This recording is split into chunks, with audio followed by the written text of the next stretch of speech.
از این کوبیدن مربیشون صحیح نیست. اصلا نباید این کار کنن. پرسپولیس‌های اصیل این کارو نمیکنن. از اون بدتر یکی از گوینده‌های خودمون توی شبکه خانم سازمان در واقع توی سازمان یه مطلبی رو گفته بود که اصلا ارتباط نداشت به قضیه، تکدر پیش آورده بود، اصلا خدا رو خوش نمیاد این قضیه. به نظر من همون همکارمون بیشتر به فکر آشپزی و اینا باشه، خیلی مهم‌تره، چون همسرش که از دوستان خوب ما هستش، همه میدونن داوود عزیزترین دوست من هستش. بله داوود دوست من هست. آره میگفتش که مدت هاست من غذای گرم و درست حسابی نخوردم. من فکر کنم خانومش برسه به غذای خونگی و اینا بهتر باشه تا برسه با این سبک و سیاق بخواد انتقاد بکنه.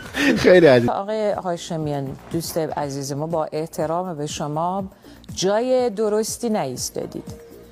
یعنی سرمربیگری پرسپولیس گمان میکنم که یه جورایی شاید جای شما نباشد.